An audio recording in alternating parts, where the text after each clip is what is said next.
اعوذ باللہ من الشیطان الرجیم، بسم اللہ الرحمن الرحیم۔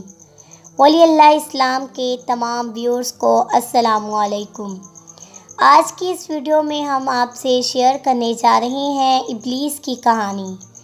اس ویڈیو میں آپ جان سکیں گے کہ ابلیس کا اصل نام، اس کا خاندان، اس کا آباء و اجداد اور اس کا حسب و نسب، اور یہ بھی کہ ابلیس جنت یعنی کہ آسمانوں تک کیسے لایا گیا، اسے کون لایا، اور اس کے والدین کہاں کے تھے اور اب کہاں ہیں، اور ساتوں آسمان پر اس کے درجات کیا کیا تھے، اور یہ اپنے اصل عہدے اور نام سے ابلیس اور شیطان تک کیسے پہنچا۔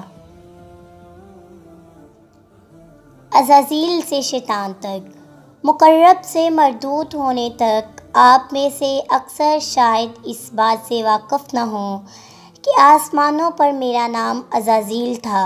میں طاؤس ملائکہ، بادشاہ افلاک، فرشتوں کا امام، مقربین کا سردار، جنت کے بیت المال کا خازن اور معلم ملائکہ تھا۔ خالق کائنات کے چند مقرب ترین ملائکہ میں سے تھا۔ مجھے یہ اعزازات ہزاروں سال تک دن و رات کی مسلسل ریاضت اور عبادت کے باعث عطا فرمائے گئے تھے۔ ہر وقت، ہر لمحہ ذکر الہی میری صفت خاص تھی۔ خوشنودی رب میرا مقصد حیات تھا۔ پہلے آسمان سے ہفت افلاک تک، جنت المأویٰ سے لوح محفوظ تک، بلا روک ٹوک رسائی نے مجھے دوسروں سے برتر کر دیا۔ یہ تخلیق آدم سے ہزاروں سال پہلے کی بات ہے کہ ایک دن میں ادب و احترام کے قرینوں کا خیال رکھتے ہوئے لوح محفوظ پر پہنچا۔ شکر و احسان سے بوجھل پلکوں کو اٹھا کر دیکھا، جہاں تحریر تھا اعوذ باللہ من الشیطان الرجیم، یعنی کہ پناہ مانگتا ہوں اللہ کی شیطان مردود سے۔ یہ پڑھ کر میرے پورے وجود پر خوف سی سنسناہٹ طاری ہو گئی۔ میں نے ڈرتے ڈرتے عرض کی، اے اللہ، یہ شیطان کون ہے؟ بارگاہ خداوندی سے ندا آئی، اے عزازیل، یہ نہایت عابد، زاہد، برگزیدہ اور میرے مقربین خاص میں سے ہے، لیکن یہ تکبر میں مبتلا ہو کر میری حکم عدولی کرے گا، بس میں اسے ملعون و مردود قرار دے کر راندۂ درگاہ کر دوں گا۔ رب ذوالجلال کی اس بات سے میں لرز اٹھا، میری زبان میں لڑکھڑاہٹ آ گئی۔ اٹکتے لفظوں کے درمیان پھر عرض کیا، اے معبود برحق، کیا میں اس سے واقف ہوں؟ ارشاد ہوا، وقت آنے پر تو نہ صرف اسے پہچان جائے گا بلکہ اس کے انجام سے بھی واقف ہو جائے گا۔ عرش معلیٰ سے آنے والے اس جواب سے میرا وجود کانپ اٹھا، بے اختیار آنکھوں سے آنسو جاری ہو گئے۔ میں نے سوچا، آخر وہ کون بدبخت، بدنصیب ہوگا جو ہمیشہ کے لیے نشان عبرت بنا دیا جائے گا؟ پھر برسوں تک یہ خیال میری سوچوں پر غالب رہا، تاہم گزرتے وقت کے ساتھ ساتھ بڑھتی ذمہ داریوں اور شدید مصروفیات نے اس واقعے کو میری یادوں سے محو کر دیا۔ فرشتوں کے استاد کی حیثیت سے میری ذمہ داری درس و وعظ بھی تھی، جس کا آسمانوں میں دور دور تک چرچا تھا، اور ملائکہ کی بڑی تعداد اس میں شریک ہو کر مستفید ہوتی تھی۔ جب میں اپنے ان محافل میں حضرت جبرائیل علیہ السلام، حضرت میکائیل علیہ السلام، حضرت اسرائیل علیہ السلام اور حضرت اسرافیل علیہ السلام جیسے مقرب فرشتوں کو دیکھتا تو اپنی برتری کی ایک لہر میرے سراپے میں سرور کی کیفیت پیدا کرتی گزر جاتی۔ شاید اسی کا نام تکبر ہو۔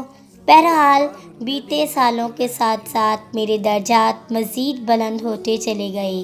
اب میری حیثیت بادشاہ افلاک کی سی تھی۔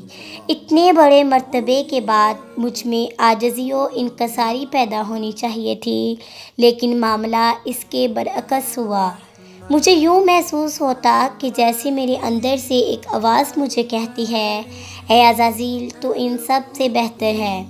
مجھے اچھی طرح یاد ہے ایک دو بار مجھے حضرت جبرائیل علیہ السلام اور حضرت میکائیل علیہ السلام نے سمجھانے کی کوشش بھی کی، لیکن جب عقل پر غرور اور تکبر کے بادل چھا جائیں، آنکھوں پر رعونیت کا پردہ پڑ جائے، کان باز و نصیحت سننے سے قاصر ہوں، تو پھر تباہی و بربادی مقدر بن جاتی ہے۔ ذلت اور رسوائی کا طوق ہمیشہ کے لیے گلے کی زینت بن جاتا ہے۔ اور پھر ایک دن بدقسمت سب کچھ میرے ساتھ بھی ہوا۔ رب ذوالجلال نے میری ہزارہا سالوں کی عبادت میرے منہ پر دے ماری۔ میں جو طاؤس ملائکہ تھا اب ملعون و مردود بن چکا تھا۔ مجھے حضرت انسان کا خلا دشمن قرار دے کر لعنت اللہ علی شیاطینہم کے لقب سے نوازا گیا۔ اب میں طاغوتی قوت میں تبدیل ہو کر بدی اور برائی کی سب سے بڑی علامت بن چکا تھا۔ قرآن پاک میں 88 بار شیطان اور 11 بار ابلیس کے نام سے میرا ذکر کر کے انسانوں کو مجھ سے دور رہنے اور میرے شر سے بچنے کا حکم دیا گیا۔ باری تعالیٰ نے 1,24,000 پیغمبروں کو دنیا میں مبعوث فرما کر قوموں کو میرے مکر و فریب سے بچنے کی تلقین فرمائی۔ اللہ تعالیٰ کی جانب سے 4 چیزوں کی اجازت زمین پر جانے سے پہلے طلب کی۔ 1 تا قیامت موت سے مہلت، 2 اہل زمین کو بہکانے کی قوت، 3 ہیئت تبدیل کرنے کی صلاحیت، 4 اولاد کثیر اور ان کی طویل عمریں۔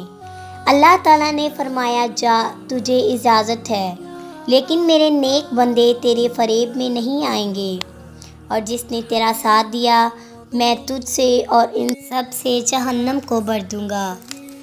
اب میرا کام آسان ہو گیا تھا۔ کھنکھناتی سڑی مٹی سے پیدا کیا گیا یہ حضرت انسان جو اشرف المخلوق ہے، مسجود ملائکہ، احسان تقویم اور اپنے اوصاف و کمالات پر نازاں ہے، لیکن میں نفس کے بیجاری اس انسان کے رگ و پے سے اچھی طرح واقف ہوں۔ گو کہ مجھے اس بات کا اختیار نہیں کہ میں ان کے اجسام پر قابض ہو کر ان سے بالجبر بدی کے کام کرواؤں، چنانچہ میں نے ان کی اندرونی جبلت یعنی کہ نفس امارہ کو اپنے وسوسہ اندازیوں اور دسیسہ کاریوں کے چنگل میں پھنسا کر برائیوں پر آمادہ کرتا ہوں، اور ان میں سے جو صاحب ایمان ہے وہ تو تعوذ اور استغفار پڑھ کر مجھے بھاگ جانے پر مجبور کر دیتے ہیں، لیکن لالچی فطرت کے حامل اکثریت میرے دام فریب میں مبتلا ہو کر اندھا دھن میرے پیچھے چلنے لگتی ہے۔ شیطان کا خاندانی پس منظر۔ حضرت آدم علیہ السلام کے دنیا میں آنے سے پہلے قبل کرۂ ارض اور آسمان پر 2 قسم کی مخلوقات رہتی تھیں، ایک نوری اور دوسری ناری۔ نوری مخلوق نور سے پیدا کیے گئے فرشتے ہیں جو آسمان میں رہ کر دن رات عبادت الہی میں مصروف رہتے ہیں۔ ان کے یہاں عورتیں ہوتی ہیں اور نہ ہی ان کی نسل چلتی ہے۔ ناری مخلوق جنات ہیں جو آگ سے پیدا کیے گئے ہیں، یہ زمین پر رہتے ہیں اور ان کے یہاں عورتیں بھی ہوتی ہیں اور ان کی نسل بھی خوب پھیلتی ہے۔ جنات میں شر کا مادہ بہت زیادہ ہوتا ہے۔ اکثر لوگ مجھے بھی فرشتہ سمجھتے ہیں، لیکن میں جنات کی نسل سے ہوں اور آگ کے بھڑکتے شعلے سے پیدا کیا گیا ہوں۔ جس طرح انسانوں میں حضرت آدم علیہ السلام کو ابو البشر کہا جاتا ہے، اسی طرح میرے جد امجد طارۂ انوس کو ابو الجن کے نام سے یاد کیا جاتا ہے، اور کچھ مورخین نے ان کا نام مارج بھی لکھا ہے۔ یہ میرے پیدا ہونے سے 1.5 لاکھ سال پہلے کا واقعہ ہے۔ میرے والد کا نام چلیپا اور ابو الغوی ان کی کنیت تھی۔ میرے باپ کا چہرہ ببر شیر جیسا تھا، وہ بڑا روب، بہادر، قوی اور نڈر جن تھا۔ میرا باپ اپنی قوم کا سردار تھا۔ قوم اجناح کا ہر جن میرے باپ کی دہشت سے خوف کھاتا تھا، اسی لیے اس کی قوم اسے شاشین کے نام سے یاد کرتی تھی، جس کے معنی ہے دل دہلا دینے والا۔ میری ماں کا نام تبلیس تھا، وہ بھی میرے باپ کی طرح طاقتور، بہادر اور نڈر تھی۔ جنوں کی اکثریت سرکش، شرپسند، فسادی اور جنگ و جدل کی دل دادہ ہے۔ جبکہ نیک اور پرامن جنوں کی تعداد آٹے میں نمک کے برابر ہے۔ میرے باپ نے اپنے قبیلے کے لیے بہت جنگیں لڑیں اور ایک وقت وہ آیا کہ تمام قبائل میرے باپ کے زیر نگیں ہو گئے، اور یہی وہ وقت تھا جب کہ ہماری قوم میں غرور و تکبر میں مبتلا ہو کر سرکشی پر اتر آئی، یہاں تک کہ ان کے جھگڑوں، فسادات اور خون خرابے سے زمین سرخ ہو گئی۔ لہٰذا اللہ تعالیٰ نے اس فساد کے قلع و قمع کے لیے آسمانوں سے فرشتوں کی فوج بھیجی۔ زمین پر میری قوم اور فرشتوں کے درمیان ایک خوفناک جنگ ہوئی، جس کے نتیجے میں میرے والدین سمیت زیادہ تر شر پسند جن مارے گئے اور کچھ سمندر پار دور دراز جزائر میں جا چھپے، اور جبکہ نیک جنوں نے غاروں میں پناہ لے لی۔ اس وقت میں کم سن تھا اور اس تباہی پر ایک میدان میں کھڑا زور و قطار رو رہا تھا۔ میرے ارد گرد جنات کی لاشوں کے ڈھیر پڑے تھے۔ فرشتوں کا کام ختم ہو چکا تھا، وہ آسمان پر اڑتے ہوئے واپس جا رہی تھی کہ ایک اچانک فرشتے کے ایک گروپ نے مجھے روتے ہوئے دیکھا تو زمین پر اتر آئے۔ میں نہایت حسین و جمیل تھا اور چہرے سے معصومیت بھی ٹپکتی تھی۔ انہیں مجھ پر ترس آ گیا، چنانچہ ان رحم و دل فرشتوں نے حضرت جبرائیل علیہ السلام کے ذریعے اللہ تعالیٰ سے مجھے ساتھ لے جانے کی اجازت طلب کی، اور پھر اللہ کی رضا سے مجھے گود میں لے کر پہلے آسمان پر اتر گئے۔ وہاں میری تعلیم و تربیت کا بہترین بندوبست کر دیا گیا۔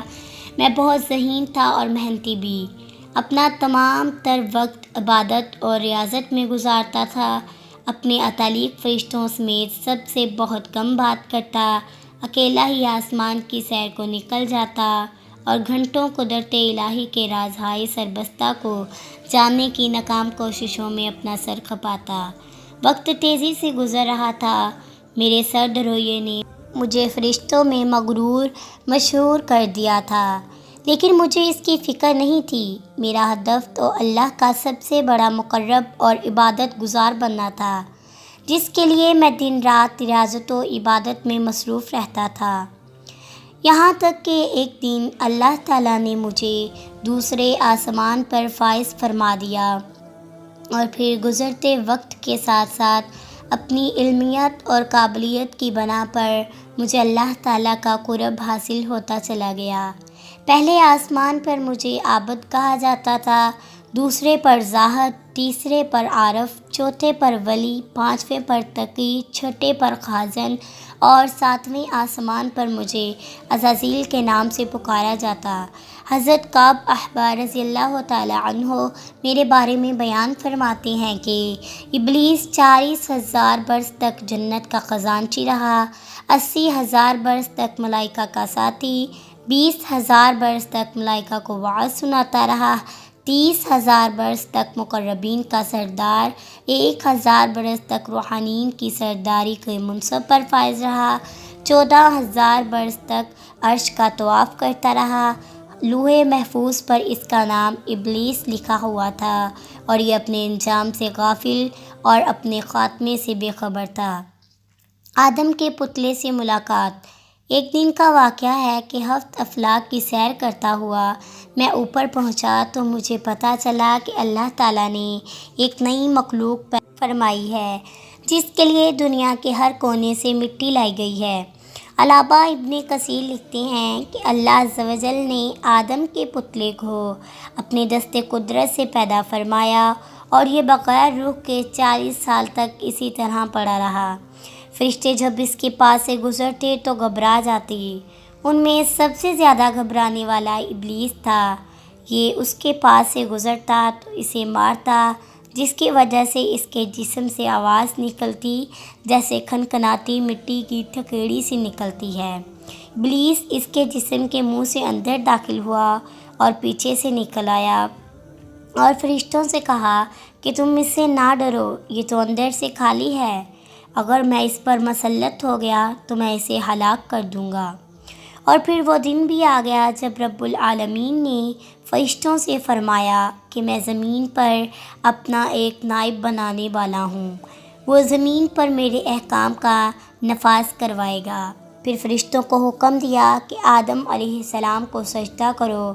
انہوں نے سجدہ کیا مگر ابلیس نے انکار کیا۔